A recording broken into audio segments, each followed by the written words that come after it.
Assalamualaikum warahmatullahi wabarakatuh. Nama saya Muhammad Dian Abanat. Saya akan membuat video tentang sistem tersebar, yaitu bagian chapter 2. Nah, soalnya sebagai berikut. Ini adalah soal bagian untuk membuat program untuk penjadwalan ruangan mengajar di Politeknik POS Indonesia. Kemudian ini bagian, nah di sini juga ada syarat-syaratnya. Kemudian ini bagian teorinya, ada 11 soal. Langsung saja kita ke bagian teori dulu. Bagian nomor 1, apa itu thread? Nah di sini kita belajarnya pelan-pelan aja. Jadi sambil saya baca modulnya.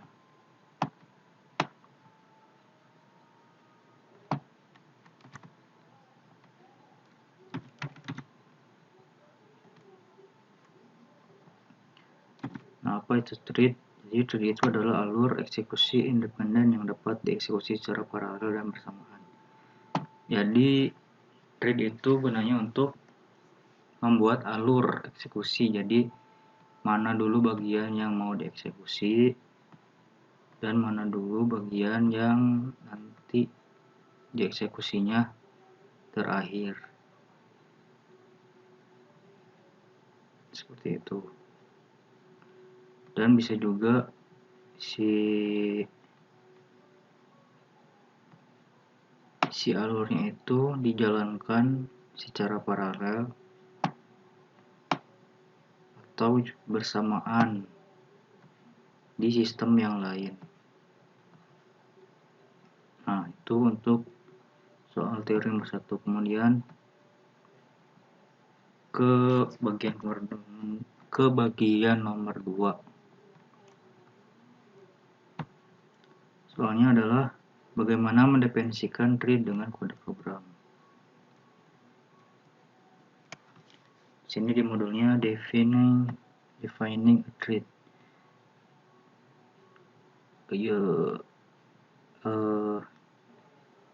Simpelnya untuk menggunakan thread yaitu menginisiasi thread itu dengan sebuah target function. Kemudian panggillah metode mulai untuk dan kemudian panggil metode mulai start, kemudian biarkan dia bekerja.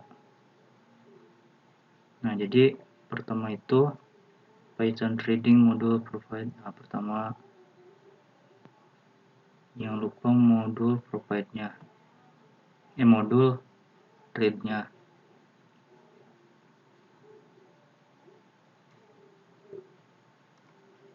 Nah, kemudian ini modulnya import threading. Terus di main program sebuah thread object diinisiasikan dengan target function, dipanggil myFuncs.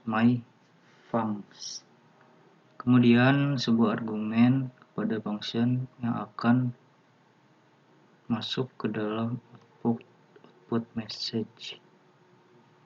Nah, seperti ini threading thread. Nah, ini targetnya function, ini argumennya yang akan masuk ke dalam output. Nah, kurang lebih seperti ini. Ini fungsi myFunction, kemudian dipanggil di main. Ini t itu didefinisikan sebagai thread target function. Nah, ini didefinisikan sebagai t. Jadi fungsi ini dipanggil ditargetkannya ke myFunction tadi. Kemudian ini argumennya. Nah, seperti ini.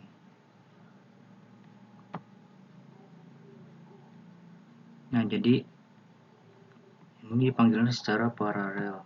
Jadi ranknya sampai 10, yang munculnya dari 0 sampai 9. Karena emang dari 0 ya, enggak dari 1. Ke soal berikutnya, bagaimana cara identifikasi thread yang berjalan saat ini? Kita ke coding identify. Balik lagi ke bukunya.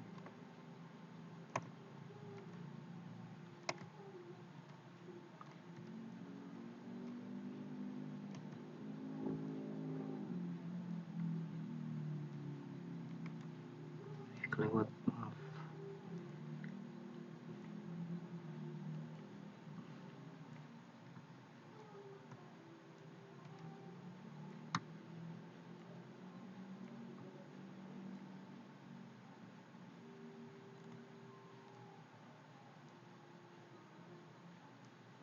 Berarti ini determining the current thread.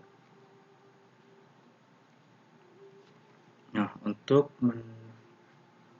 mengidentifikasi yang mana thread yang berjalan, kita membuat 3 target di sini, 3 target function, yaitu function A, function B, dan function C.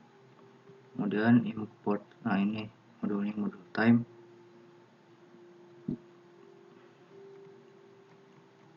Kemudian membuat 3 thread T1, T2, dan T3. Sama seperti tadi, name function A, kemudian pakai target function A, name function B, targetnya function B. Sama seperti tadi bagian definisi. Nah, kemudian disesuaikan. Nah, 3 thread ini ditargetkan kepada function yang 3 tadi, disesuaikan. Ini start, kemudian di bawahnya ada join. T1 ini berarti ini ya, fungsi ini nanti dimasukkan ke dalam variabel T1. Perintah ini dimasukkan ke dalam variabel T2, T3, dan seterusnya.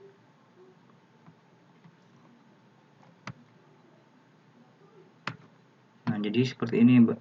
Ini cara kerjanya.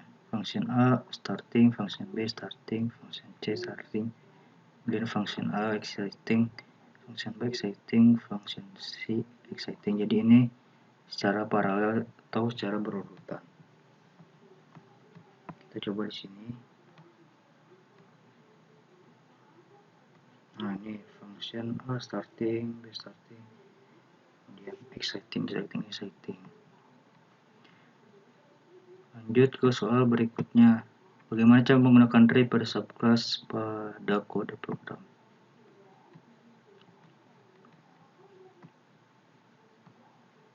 In subclass.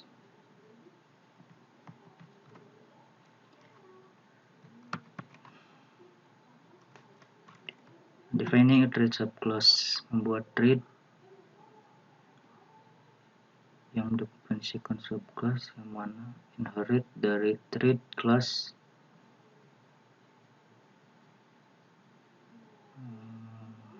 langsung saja ke bagaimana dia bekerja. Pertama, mendefinisikan my thread class. Jadi ini namanya class ya, yang mana kami bisa menggunakan untuk membuat semua thread yang kita mau. Jadi ini bisa digunakan oleh semua thread yang kita ingin.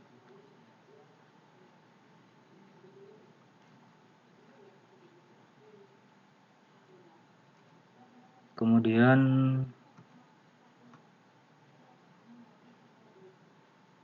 di sini kami mempunyai spesifik 2 inisiasi spesifik parameter, respectively name dan durasi. Jadi ini kan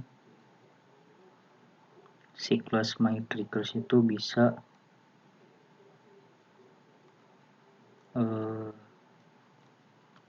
nah ini type will be characterized by the operation defined in the run method, which in the simple example ini nih, tree-nya akan bisa digunakan characterized by the operation defined. Jadi di sini bisa digunakan oleh 2 inisiasi, yaitu parameter respectively name dan duration. Kemudian parameter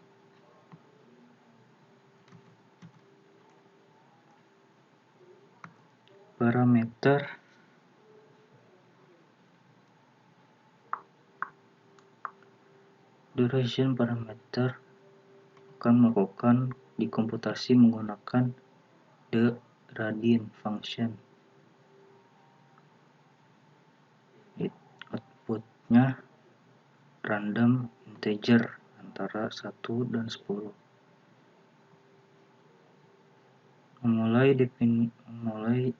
Dimulai dari definisi myThreadClass. Nah, jadi ini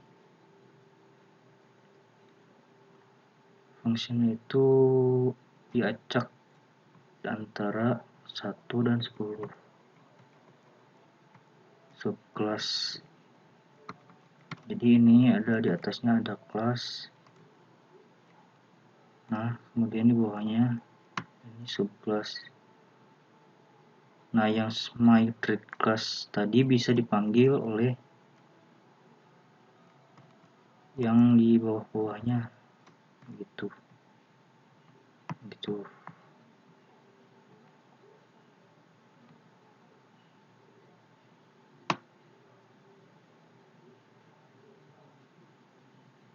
Nah, ini kan secara random tuh 1, 3, 6, 7, 5, 8.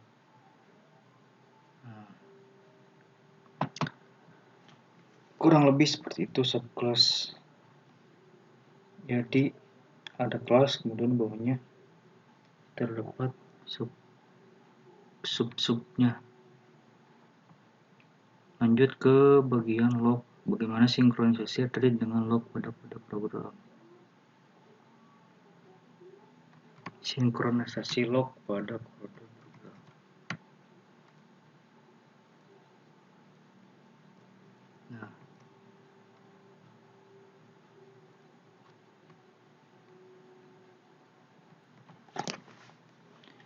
Nah, jadi di bagian log itu seperti sebuah jadi kunci ya. Nah, kode yang sebelumnya sudah dimodifikasi. Nah, di sini memakai metode acquire dan juga release method menggunakan run method. Nah, dan juga log.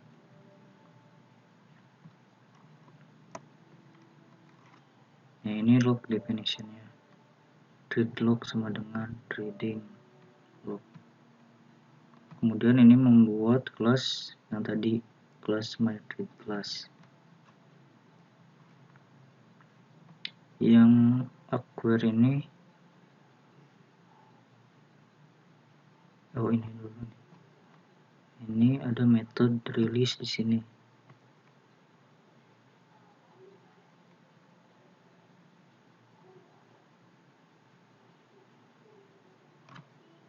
Ini acquire log. Thread log acquire. Jadi ini tuh fungsinya untuk, nah ini pertamanya. Di sini dimulai thread 1. Nah, tapi di sini dikunci dulu. Thread 1 dikunci setelah thread 1 dijalankan. Nah, saat thread 1 dijalankan ini, thread 2 sampai 9 itu di log, ditahan dulu. Nah, ini pertama start time, kemudian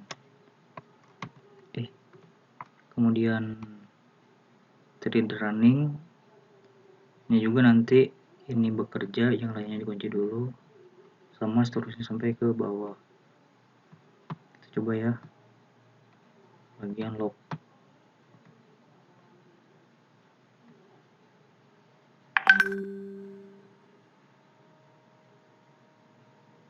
Nah, thread 1 running. Nah, ini running, yang lain dikunci dulu. Ini running, ini kunci dulu. Over, setelah over baru thread ke selanjutnya lanjut. Nah, seperti itu. Selanjutnya adalah bagian bagaimana sinkronisasi read dengan add-log pada kode program.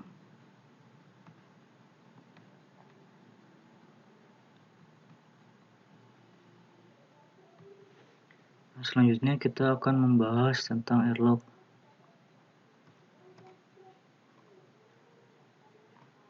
Nah, di add-log ini sama seperti yang tadi, ada acquire itu mendapatkan dan juga release itu melepaskan. Nah, ini pakai sintak yang sama, yaitu metode trading log. Di add-log ini ada yang namanya block. Yang pertama di sini kita menggunakan class box. Ini namanya class box. Nah, di sini ada add dan remove method. Metodenya diakses dengan execute.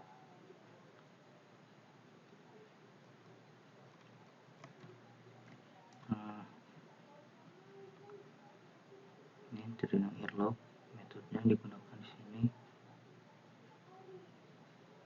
Kemudian execute self. Nih, fungsi execute, fungsi add, dan juga fungsi remove.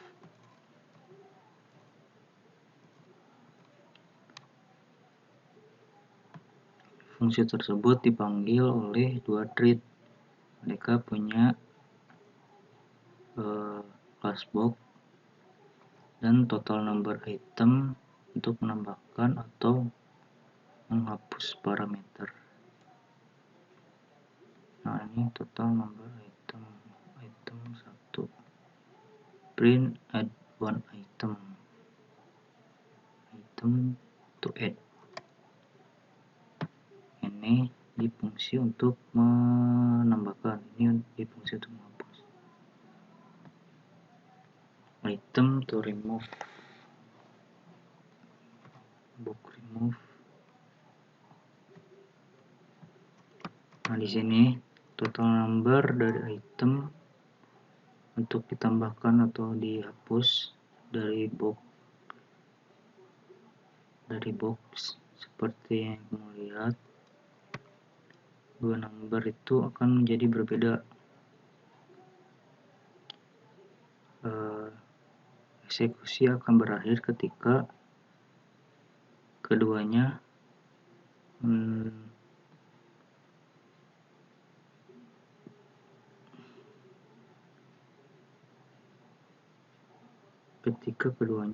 other ditambahkan dan dihapuskan. Metodenya accomplish their task.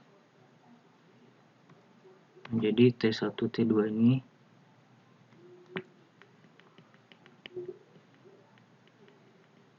ini kan ada T1 T2, total number of item yang tambahkan atau dipindahkan dari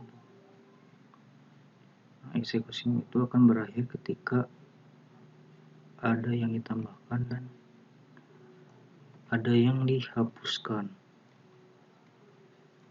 Nah, misalkan di main program ini ada dua thread, yaitu T1 dan T2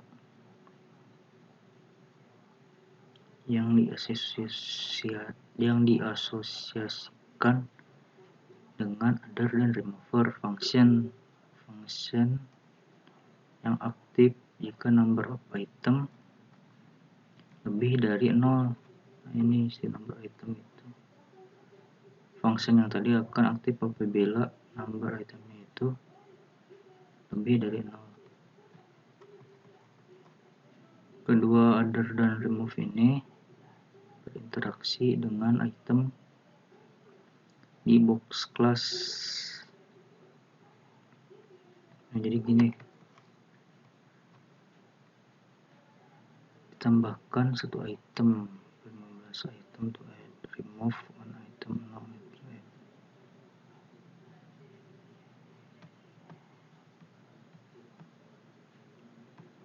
Kita coba ya.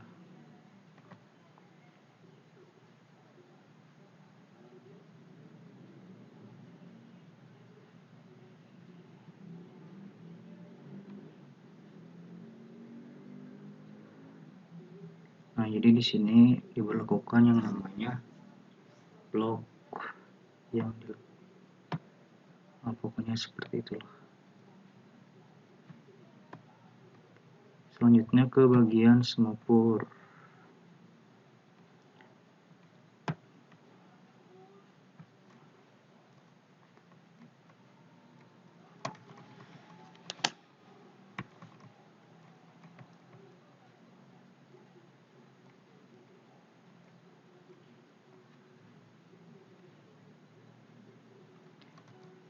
Pertama, inisialisasi semapur ke 0.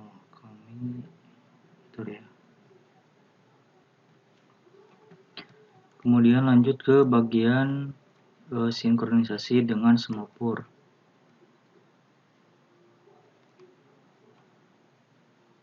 Jadi sama seperti yang tadi, semapur menggunakan Anchor, beda. Pertama itu menginisialisasi semapur ke 0. Ini semapur dredging semapur 0.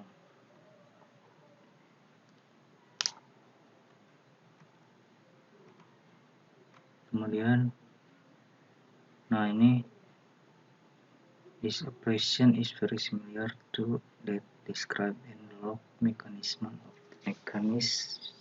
of the log. The producer treats the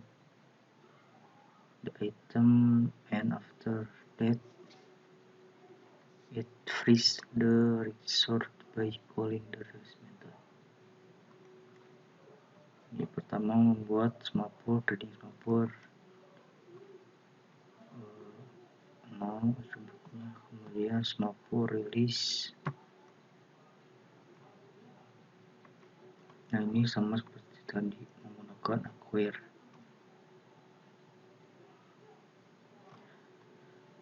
Jika semapur counter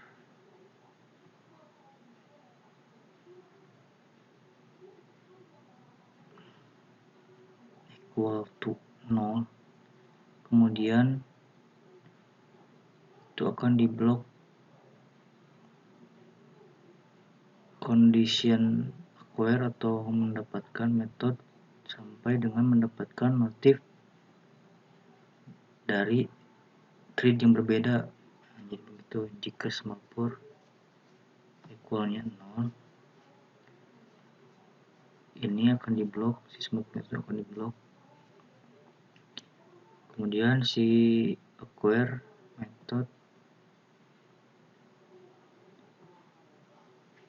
kemudian itu akan diblok, lalu itu diblok condition si acquire method sampai mendapatkan motif dari thread yang berbeda. Jika semapur counter is lebih besar daripada 0, akan terjadi decrements value. Ketika producer create an item, kemudian maka akan melakukan release semapur dan consumer acquire. Acquire itu mengambil. Sinkronisasi prosesnya akan selesai dengan melalui semapur yang ditunjukkan seperti kode di bawah ini.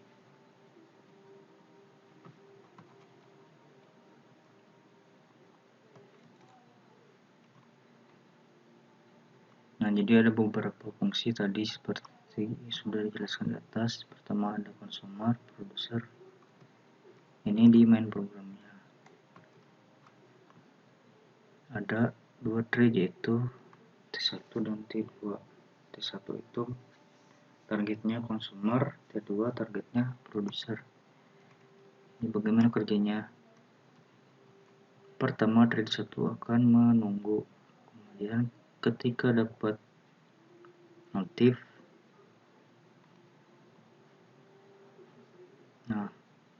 item nomor 388, ini notif dari produser notify. Setelah itu akan lanjut ke notify si consumer, kemudian menunggu lagi ke thread yang ketiga, menunggu dulu, kemudian mendapat notify dari produser notify. Setelah itu kembali lagi ke consumer notify. Nah, mungkin seperti itu.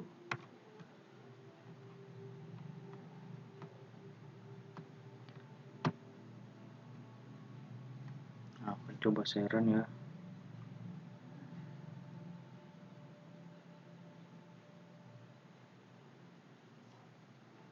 Nah, seperti itu. Nah, selanjutnya ke bagian kondisi.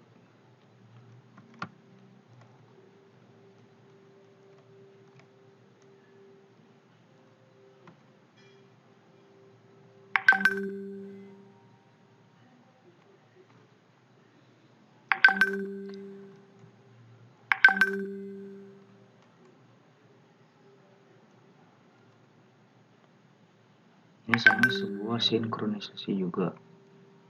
Cara kerjanya begini. Class consumer acquire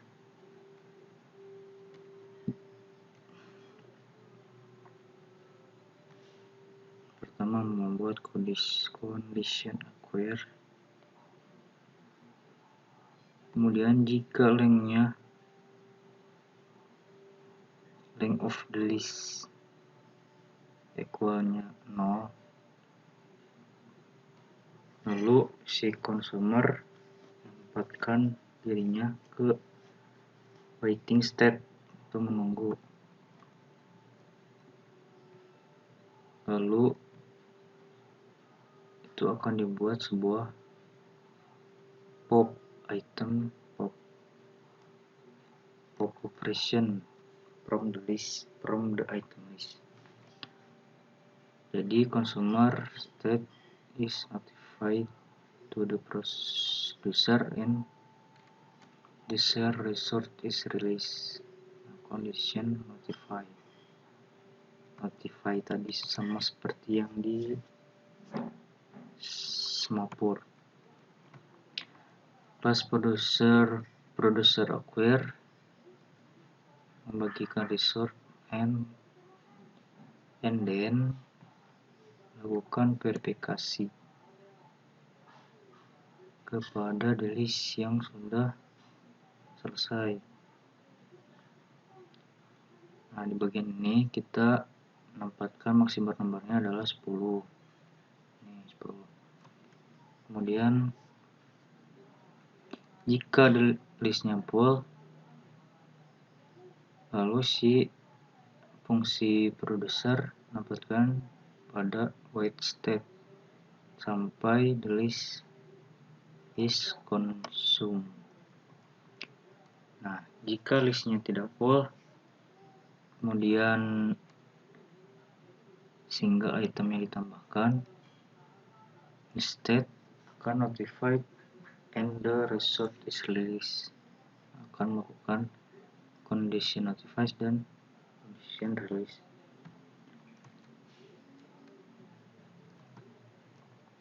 Nah, seperti ini kurang lebih cara kerjanya. Si producer menggenerate item and store it to buffer continuously dalam waktu yang bersamaan, dan dalam waktu yang bersamaan consumer menggunakan data producer, kemudian melakukan remove data dari buffer dari waktu ke waktu. Nah, jadi seperti ini. Producer item 1, item 2, item 3. Setelah itu akan melakukan konsum item 1.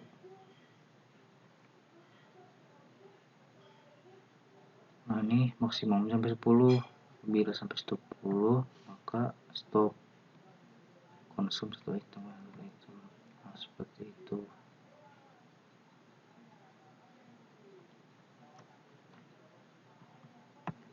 Coba ya di mana tadi namanya, condition.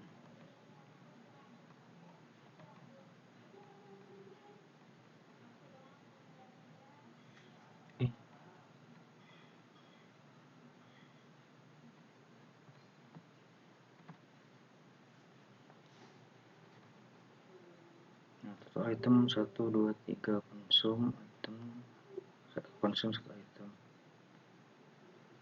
10 maksimalnya, maka akan stop.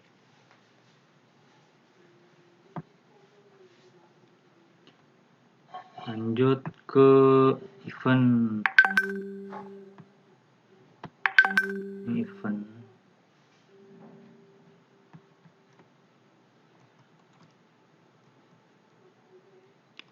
Di sini the relevant libraries, ini library-nya. Kemudian kita menambahkan log output format.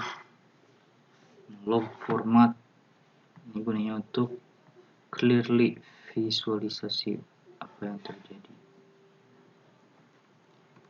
Kemudian set item list. List parameter akan digunakan oleh consumer dan producer. Event parameter nih, parameter eventnya ini. Event parameter didefinisikan.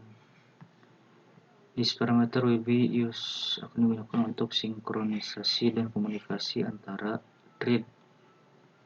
Si event itu akan digunakan komunikasi antara thread.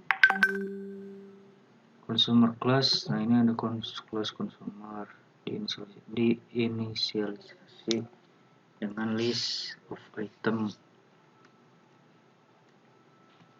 and the event function. Di run method, the consumer menunggu untuk new item consume, new item to consume. Ketika itemnya sudah dikonsum, maka akan di-pop dari item list. Kemudian producer class menginisialisasi dengan list item dan event function. Bukan seperti condition object, tapi item di sini tidak global, tapi akan dipas sebagai parameter. Nah, di run method itemnya akan dibuat, kemudian si prosedur class append it to the list of item and then notifies them. Kemudian ada dua step yang kamu butuhkan untuk mengambil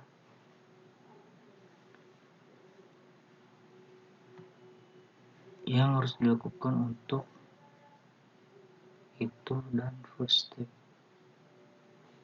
Nah, ada dua langkah, yaitu event set dan event clear. Pada thread pertama, value to the list. Nah, ini di thread pertama itu ini untuk variabel producer dan ini consumer. Kemudian T1 start, jadi ini producer, ini consumer.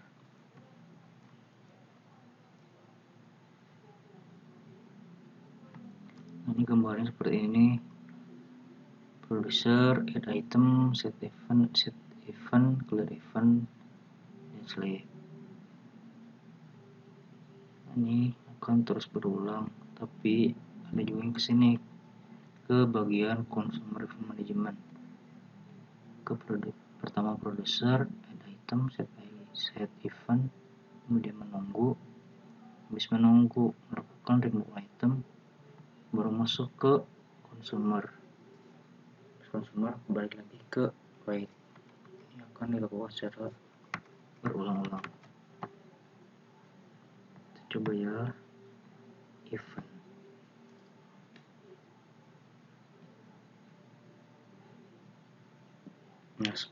itu. Sama seperti yang dijelaskan di sini. Selanjutnya ke bagian barir. Barir ini mengimplementasikan barir kelas, yang mana number dari thread untuk melengkapi spesifikasi sebagai argumen yang dipindahkan ke next state. Nah, ada def runner, def main. Bagaimana cara kerjanya? Pertama, kami set number runner to 6, runnersnya 3.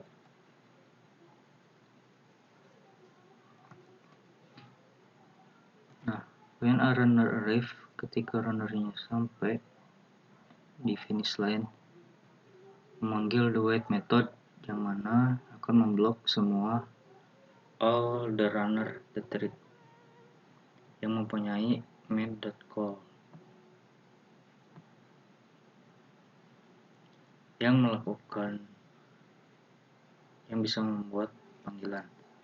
Outputnya seperti ini, start rush.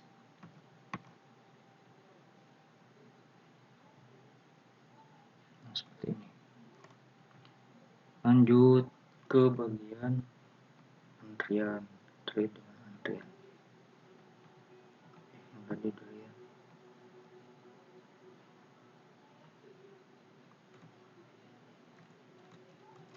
Ini barir.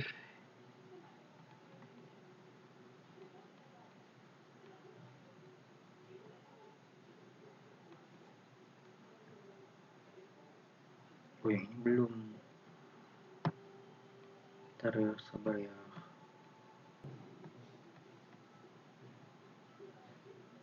Nah, ini kita coba barirnya ya, start race. Nah, seperti itu saja. Kemudian kita ke bagian antrian.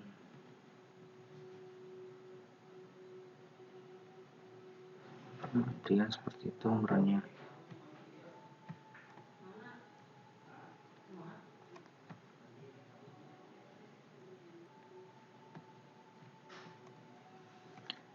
Jadi, nah ini simple consider this antrian method. Put an item in the antrian. Get untuk remove and return sebuah item dari antrian. Kemudian task down membutuhkan untuk dipanggil dalam beberapa waktu dan sebuah item yang telah diproses. Join to block until semua item yang sedang diproses yang telah diproses. In this example, kami akan memperlihatkan bagaimana menggunakan trading modul dengan antrian modul. Juga kami mempunyai dua entity di sini yang akan dicoba untuk membagi sebuah common resource, sebuah antrian. Kodenya adalah seperti ini. Nah, bagaimana ini bekerja?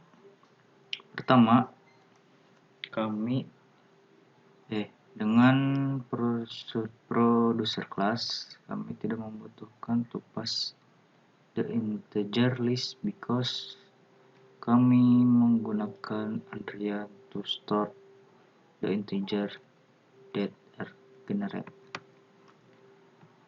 The thread yang ada di producer class generate integer and put tadi ya sudah dijelaskan in the antrian dalam sebuah for dan juga loop.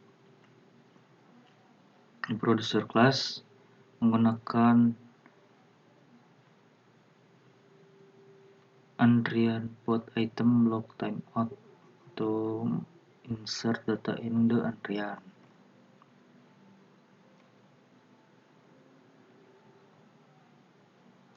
If the optional argument block is true and timeout. Nah, ini apabila block adalah false, maka seperti itu. Tadi sudah saya jelaskan. Kemudian ke bagian ini, bagian si program penjadwalan. Jadi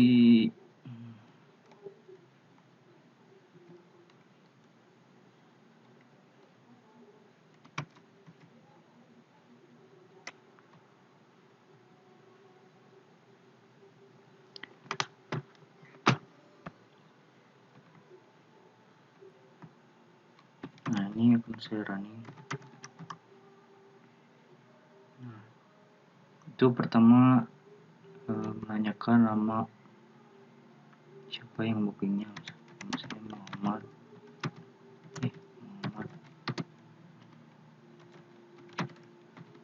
Ivan Albana. Nah, apa kemudian yang akan di booking, misalkan nomor 21 itu gedung pendidikan lantai 3, ruangan 301, saya isi 21. Bentar.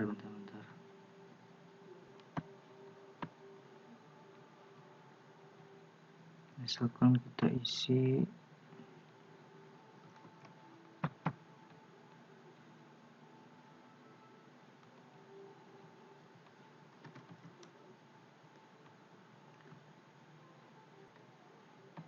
nah,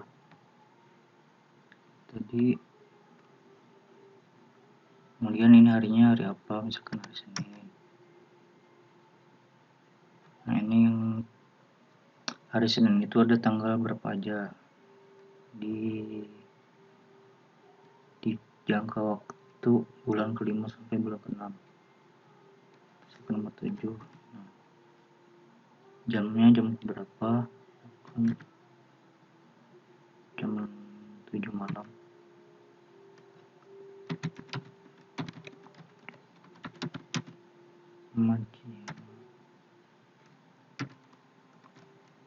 Nah, nanti akan mengirimkan ke Gmail kita untuk melakukan kontak.